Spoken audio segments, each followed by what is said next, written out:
बिस्मिल्लाहिर्रहमानिर्रहीम। हम मेमोरी के हवाले से पढ़ेंगे। सबसे पहले देखते हैं कि भाई इसका मतलब क्या है। ये इंसान के दिमाग की एक सलाहियत है जो किसी भी इंफॉर्मेशन को इनकोड करती है, फिर स्टोर करती है, फिर इंफॉर्मेशन को रिट्राइव करती है जब ज़रूरत होती है। आपको कोई एक्सपीरियंस हुआ, कोई तजुर्बा आपका हुआ, तो आपके दिमाग ने उसको इनकोड कर लिया, स्टोरेज कर लिया। फिर जब दोबारा उस तरह की सिचुएशन आती है तो आपका दिमाग जो है ना उस इंफॉर्मेशन को यूज़ कर रहा होता है।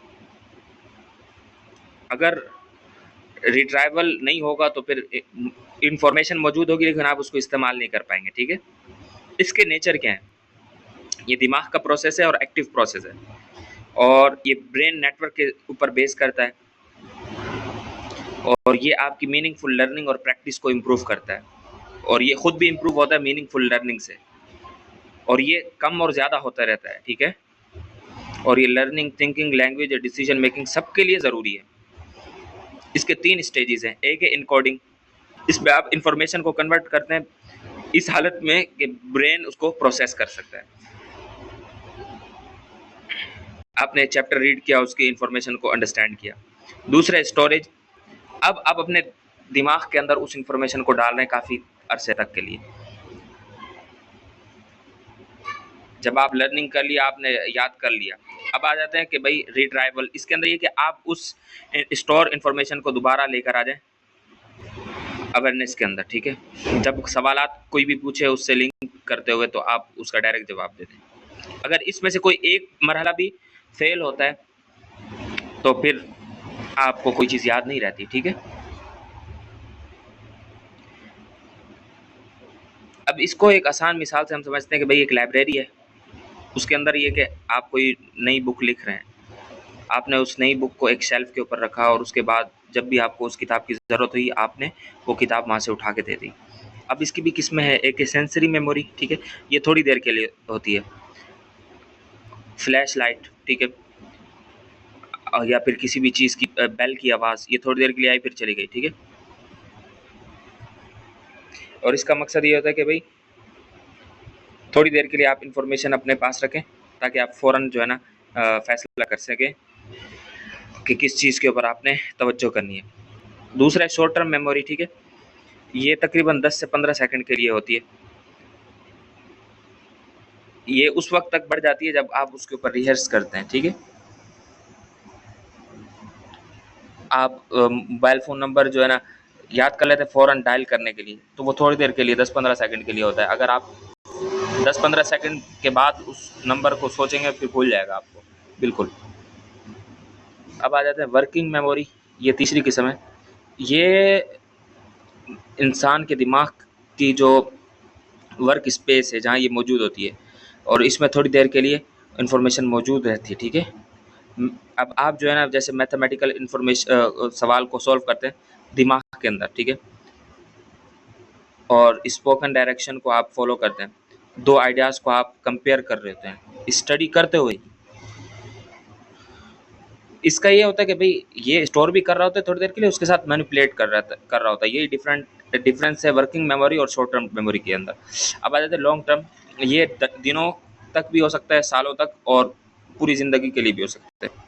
आपकी अपनी ज़बान, आपके बचपन के वाक़यात, कोई चीज़ आपने सीखी, बाईसाइकिल, ये आपको हमेशा याद रहता है कि किस तरह। अब आ जाते हैं इसमें इसकी कुछ किस्में हैं। एक्सप्लिसिट, उसको आप चाहते हुए रिकॉल कर जाते हैं। एपिसोडिक मेमोरी, ठीक है, ये आपके पर्सनल एक्सपीरियंस होते हैं, आप जैसे आपका पहले दिन स्कूल में जाना। अब आ जाते हैं सिमेंटिक मेमोरी, इसमें जनरल नॉलेज और फैक्ट्स आपको जो याद होते हैं कि भाई इस्लामाबाद पाकिस्तान का जो ना कैपिटल है, इस तरह की चीज़ें। अब आ जाते हैं इम्प्लिसिट, ये डिक्लेरेटिव नहीं होती, ये एक्शंस के ज़रिए जो है ना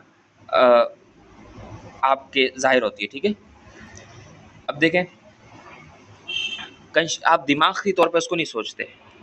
मिसाल के तौर पे गाड़ी वगैरह चलाना, टाइपिंग, स्विमिंग, ये आपको आपके एक्शन के ऊपर यानी डिपेंड कर रहा होता है। अच्छा, कौन कौन से दिमाग के एरियाज़ हैं जो मेमोरी के लिए लिंक कर रहे होते हैं या फिर उसके अंदर यूज़ हो रहे हैं? एक है हिप्पोकैम्पस, ये लॉन्ग टर्म मेमोरीज के लिए होता है, नई आने वाली। ठीक है, जो नई इन्फॉर्मेशन आपके पास है। एमेग डाला, ठीक है, इसके अंदर इमोशनल मीनिंग जो है ना वो उस मेमोरी को दे रहा होता है, और इसके ज़रिए ये होता है कि भाई जो भी इमोशनल आपके मोमेंट्स होते हैं उसको आसानी से आप याद कर रहे होते हैं। प्रीफ्रंटल कॉर्टेक्स, ठीक है, ये वर्किंग मेमोरी होती है, प्लानिंग और डिसीजन मेकिंग, और ये सब एक साथ मिलकर काम कर रहे होते हैं, अलग अलग काम करते हैं, ठीक है। तो हमारे जो ये प्रोसेस है पूरा हो रहा होता है, ठीक है। कुछ चीज़ें हमें क्यों काफ़ी अरसे तक याद रहती हैं, या उसकी 5-6 वजूहत यहाँ लिखी हुई हैं। मीनिंगफुल होगी, आपने उसको कई बार रिपीट किया होगा, प्रीवियस नॉलेज के साथ कनेक्ट होगा, या फिर आपके जज्बात के साथ वो जुड़ी होगी, आप उसको बार बार रिकॉल कर रहे होगे, रियल लाइफ के अंदर उसको अगर आप इस्तेमाल कर रहे होगे, ये सारी चीज़ें होंगी तो फिर वो चीज़ याद रहती है। बहुत से लोग समझते हैं कि एक चीज़ को बार बार पढ़ने से वो चीज़ याद रहती है, लेकिन रिसर्च शो ये कर रही है कि भाई आप किसी भी इंफॉर्मेशन को खुद दिमागी तौर पर रिकॉल करेंगे बार बार फ्रॉम मेमोरी से, तो इससे जो है ना आपकी लॉन्ग टर्म मेमोरीज बढ़ती है, सिंपली रीडिंग से नहीं बढ़ती, ठीक है।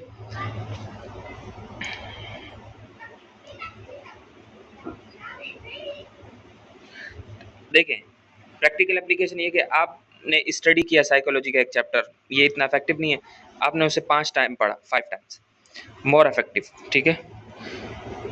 एक दफ़ा केयरफुली, फिर दूसरी दफ़ा आपने किताब बंद की और ख़ुद एक्सप्लेन किया, और तीसरी दफ़ा आपने आंसर दिए सवालात के, आपने दोबारा रिव्यू किया 1 दिन के बाद, फिर कुछ दिन के बाद, तो ये आपकी मेमोरी को बढ़ा देता है।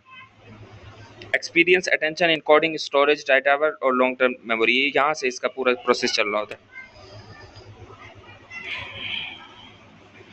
अब आ जाते हैं मेमोरी प्रोसेसेस और फॉरगेटिंग, कोई चीज़ हम कैसे भूलते हैं, और ये सारी चीज़ें इसमें आ जाती हैं। मेमोरी का प्रोसेस क्या है? रिटेंशन होती है, जितनी भी आपने सलाहियतें ये आपकी सलाहियत होती है कि भाई जो चीज़ आपने सीख ली है, जो भी इंफॉर्मेशन आपने ले ली है, उसको मेमोरी के अंदर रखना, सही है। 1 महीने तक आपको लेसन जो है ना वो याद रहा, आपने आज उसको सीखा, ये अच्छी रिटेंशन है। रिकॉल ये कि भाई अब जो है ना आप इंफॉर्मेशन तो आपके पास मौजूद है, आप उसको दोबारा अपने दिमाग से निकाल रहे हो, यानी उसको बोल रहे हो। एग्जाम के अंदर जो भी आप आंसर लिख रहे हो तो ये आपका रिकॉल हो रहा होता है, ठीक है। आप कोई पोयम जो पढ़ रहे होते हो ये भी रिकॉल हो रहा होता है। किसी भी फ्रेंड का फ़ोन नंबर आप पढ़ रहे होते हो जबकि आपको याद हो चुका, तो ये रिकॉल होता है, ठीक। इसके लिए एक्टिव रिट्राइवल की ज़रूरत होती है। दूसरा है रिकग्निशन, इसके अंदर ये कि करेक्ट इन्फॉर्मेशन को आप आइडेंटिफाई करते हैं जब आपको वो पेश की जाती है, ठीक है। अब जैसे मल्टीपल चॉइस क्वेश्चन के अंदर यही होता है कि आप करेक्ट वाले को ले लेते हैं। फेमिलियर, और दूसरा है कि एक दूसरे से मिलते जुलते जो फेसेस होते हैं उनको भी आप समझ रहे होते हैं कि भाई ये इससे मिल रहा है, यानी ऑप्शंस के जरिए आपको पता लग रहा होता है। फॉरगेटिंग के ऊपर आप आ जाते हैं। इसके ये कि भाई आप जो है ना दिमाग की ये एक सलाहियत है या दिमाग की कमज़ोरी कि भाई पिछली इन्फॉर्मेशन को रिट्राइव करे जब भी ज़रूरत हो। इसका मतलब ये नहीं होता कि मेमोरी आपकी चली गई है, लेकिन इसका मतलब होता है कि भाई वो मौजूद तो है लेकिन वहाँ तक पहुँचना जो है ना मुश्किल है। वो चीज़ मौजूद तो है लेकिन वहाँ लोग लगे हुए हैं। एक मिसाल के तौर पे नेचर ऑफ फॉरगेटिंग, ये नॉर्मल है, ये हर बंदे को पेश आता है, और ये कभी कभी भी होता है और हमेशा के लिए भी हो सकता है। और ये वीक लर्निंग की वजह से भी होता है कि भाई आप अच्छे तरीके से लर्न नहीं कर रहे, प्रैक्टिस नहीं कर रहे, उसको बार बार नहीं देख रहे, तो वो भूल जाता है। अब इसके अंदर कुछ थ्योरीज हैं। एक डीके थ्योरी है, ये कहता है कि भाई जब आप मेमोरी को यूज़ नहीं करेंगे तो वो भूल जाएगी, ठीक है। जो भी चीज़ आपने इन्फॉर्मेशन ली हुई है, आपके पास मौजूद है, आपने उसको अच्छे से याद किया, सब कुछ किया, लेकिन आप उसको यूज़ ही नहीं कर रहे, तो फिर इसीलिए इम्तिहान इसीलिए होते हैं कि भाई आप उसको इम्तिहान के दिनों में रिकॉल कर लेते हैं हम, तो फिर वो पक्का हो जाता है। दूसरा इंटरफेरेंस थ्योरी, ये कहता है कि भाई जितनी भी इंफॉर्मेशन है मेमोरी, वो एक दूसरे के साथ झगड़ रही होती है, ठीक है। अब ये कि पुरानी जो चीज़ें हैं वो नई इंफॉर्मेशन के साथ लड़ रही होती हैं, ठीक है। अब जैसे पुराना पासवर्ड आपको याद है, नया याद नहीं हो रहा, इस वजह से भी हो रहा था। यानी जितनी ज़्यादा इंफॉर्मेशन बढ़ेगी उतनी ज़्यादा भूलने के चांसेस भी बढ़ जाएंगे। दूसरा तीसरा है कि रिट्रोएक्टिव इंटरफेरेंस, न्यू लर्निंग। हाँ, इसमें ये जो नई लर्निंग है ना, ये ओल्ड लर्निंग से लड़ रही होती है, यानी अब आपको नई इन्फॉर्मेशन मालूम है, पुरानी वाली आप भूल गए। ठीक है, अब आ जाते हैं चौथी थ्योरी के ऊपर, रिटायबल फेलियर थ्योरी। ये बोलते हैं कि भाई मेमोरी मौजूद है लेकिन रिट्राइव नहीं हो सकी, मौके के ऊपर आपको याद नहीं आ सका। क्यों? आपके पास उसको याद करने का राइट क्यू मौजूद नहीं है, आपको किसी बंदे का नाम याद नहीं आ रहा, ठीक है, लेकिन जब उसने किसी बंदे ने पहला लेटर बोला तो आपको याद आ गया डायरेक्ट। मेमोरी मौजूद थी लेकिन वो राइट क्यू चाह रही थी, मोटिवेटेड फॉरगेटिंग, सही। और ये चीज़ है कि भाई आप कुछ इन्फॉर्मेशन, कुछ मामलात ऐसे भी होते हैं कि आप चाहते हैं कि वो मुझे याद नहीं आए, क्योंकि वो उनको रिकॉल करना बहुत पेनफुल होता है और स्ट्रेसफुल होता है मेमोरीज के लिए। ये हमारे दिमाग का साइकोलॉजिकल डिफेंस मैकेनिज्म अल्लाह ताला ने रखा है कि भाई जो चीज़ तकलीफ दे हो उसको बार बार आप याद नहीं करते, आप बोलते नहीं याद है, ठीक है। लेकिन हर किस्म की फॉरगेटिंग इस वे में काम नहीं करती, ठीक है। ये कुछ चीज़ें होती हैं जो जज्बात से रिलेटेड कर रही होती हैं, ठीक है। इसके अंदर अब इसका कर्व क्या है, हरमन ये साइंसदान है, इसने ये किया क्या बताया कि भाई हम बहुत ज़्यादा लार्ज किस्म की इंफॉर्मेशन जो है ना फ़ौरन भूल जाते हैं, ठीक है, और उसके बाद फिर फॉरगेटिंग का जो प्रोसेस है वो स्लो होता जाता है, ठीक है।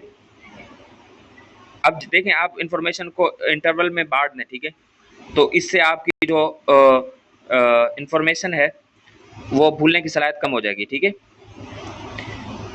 इसका की लेसन ये है कि भाई review before you completely forget, मुकम्मल तौर पर भूलने से पहले ही उसको आप रिव्यू कर लें, ठीक है। अच्छा, आप रिटेंशन को कैसे मजबूत कर सकते हैं? आप एक्टिव रिकॉल के जरिए, कि एक चीज़ आपने देख के पढ़ी, फिर उसको आंखें बंद किताब बंद करके आप पढ़ रहे हैं, स्पेस रिपीटेशन कर रहे हैं आप, एक चीज़ आज पढ़ी तो यही चीज़ शाम को भी पढ़ ली, फिर एक दिन के बाद पढ़ ली, इस तरह रिपीटेशन के स्पेस रिपीटेशन हो। मीनिंगफुल लर्निंग, उसका रियल वर्ल्ड में यूज़ भी हो, प्रैक्टिस भी हो, अच्छी स्लिप भी हो, फोकस अटेंशन हो, जिस वक्त आप याद करो उस वक्त आप अटेंशन भी हो। बहुत सारे लोग समझते हैं कि अगर हमें एक चीज़ समझ आ गई तो हमें वो चीज़ आ गई, ये मिस्टेक है, ठीक है। आपको एक आंसर आ जाता है, ठीक है, रिकॉग्नाइज कर लेते हैं और ये आसान है, लेकिन उसको दोबारा रिकॉल करना मेमोरी से ये मुश्किल काम है। इसलिए आपको एक चीज़ समझ आ गई, उसको आप याद करें, उसको स्पेस रिपीटेशन के ज़रिए आप उसको वो करें, आप उसको प्रैक्टिस के ज़रिए करें, ताकि वो आपके रिकॉल के अंदर आ जाए, ठीक है।